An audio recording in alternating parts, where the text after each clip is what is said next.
NTR movie నాకు చాలా నచ్చింది. యాక్చువల్లీ మాయాబజార్ అలాంటి స్టోరీ టెల్లింగ్ ఏదైతే ఉందో ఆ స్టోరీ టెల్లింగ్ ఫార్మాట్ని తను క్రిష్ చాలా బాగా కుదుర్చుకొని తీశారు. అంటే సినిమాలో ఎలాంటి మనకి హడావిడిగా అనిపించదు, ఒక కూల్ అట్మాస్ఫియర్ లాగా అనిపిస్తుంది ఆ సినిమా అంతా కూడాను.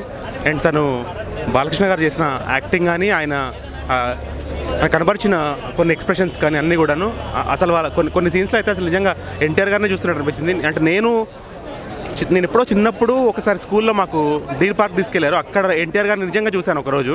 అంటే అప్పుడు మేము చాలా చిన్నపిల్లలు, ఫస్ట్ క్లాస్ సెకండ్ క్లాస్ కాబట్టి మాకు అప్పుడు సీఎం అంటే ఏంటి అవన్నీ మాకు తెలియదు. కానీ ఈ సినిమాలో ఎప్పుడైతే ఆయన పొలిటికల్గా కొన్ని చూపించారు, కొన్ని అంటే ఆయన ఓల్డ్ ఏజ్ వచ్చిన తర్వాత, అవైతే నిజంగా నేను చిన్నప్పుడు చూసిన ఎన్టీఆర్ని మళ్ళీ ఈ బాలకృష్ణ గారిని అలా మేకప్ చేస్తే నిజంగా ఆ ఎన్టీఆర్ చూసినట్టే అనిపించింది. అంటే నాకు ఒకసారి మళ్ళీ గ్లిమ్స్ అనిపించింది మైండ్లో ఒకసారి.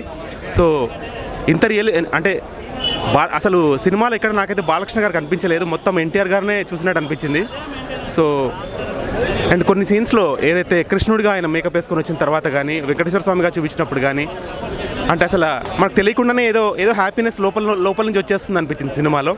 అండ్ వైఫ్ అండ్ హస్బెండ్ మధ్యలో ఉన్న సీన్స్ కానీ అండ్ మిగిలిన ఈ చాలామంది యాక్టర్స్ అందరూ కూడా చిన్న చిన్న పార్ట్స్గా వాళ్ళు కంట్రిబ్యూట్ చేశారు సినిమాకి. యాక్చువల్లీ ఎన్టీఆర్ గారు మనందరికీ తెలుసు, ఆయన ఒక legendary actor, proven actor.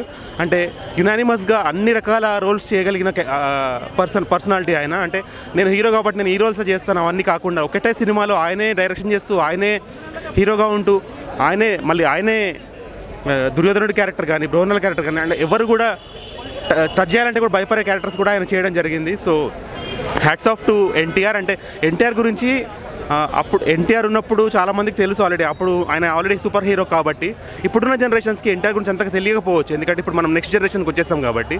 So ఒకసారి ఆ గ్లిమ్సెస్ అన్ని చూపించినందువల్ల ఎంతో అంత మళ్ళీ కూడా ఒకసారి తట్టి గుర్తు చేసినట్టు అనిపించింది ఎన్టీఆర్ గారి గురించి. అండ్ మనకు తెలియని కొన్ని విషయాలు కూడా చాలా చక్కగా నాకు మెయిన్గా ఈ సినిమా నచ్చింది ఏంటంటే బిల్డప్ లేదు, ఎక్కడ బిల్డప్ కోసం ఈ సినిమా తీయలేదు ఎన్టీఆర్ సినిమా.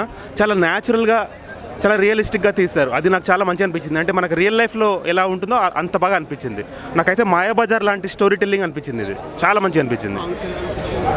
సాంగ్స్ కూడా అతను కీరవాణి కానీ ఈయన డైలాగ్ రైటర్ కానీ చాలా మంచి కంట్రిబ్యూట్ చేస్తారు. So hats off to the makers అండి. And I'm eagerly waiting for second part, అది కూడా ఎలా ఉంటుందో అని నాకు చాలా క్యూరియాసిటీగా ఉంది. అండ్ రాజశేఖర రెడ్డి గారిని చూపించారు ఒక చిన్న క్యారెక్టర్గా. అండ్ ఆయన పేరేంటండి, రానా గారు ఒక చంద్రబాబు క్యారెక్టర్. అంటే it was so nice, NTR గారిని రానా గారిని అండ్ చంద్రబాబు గారిని రాజశేఖర రెడ్డి గారిని ఒకటే ఫ్రేమ్లో అసలు ఇట్ వాస్ ఫన్. అంటే వాళ్ళిద్దరు ఫ్రెండ్స్ అని చూపించడానికి ఆ సీన్ పెట్టినట్టు అనిపించింది నాకు, ఎందుకంటే ఒకప్పుడు చంద్రబాబు గారు అండ్ రాజశేఖర రెడ్డి గారు ఫ్రెండ్స్ కదా రియల్ లైఫ్లో. సో అది ఎస్టాబ్లిష్ చేస్తూ ఆ సీన్ని రాసుకోవడం, అసలు ఈ సినిమాకి అసలు ప్రాణం అయితే స్క్రీన్ ప్లే. సీరియస్లీ తను క్రిష్కి హ్యాట్స్ ఆఫ్ అండి, ఎలాంటి బిల్డప్ లేకుండా హడావిడి లేకుండా చాలా బాగా తీశాడు సినిమాని. అండ్ ఎన్టీఆర్ని మళ్ళీ కళ్ళకు కట్టినట్టు చూపించారు. Hats off to the makers seriously.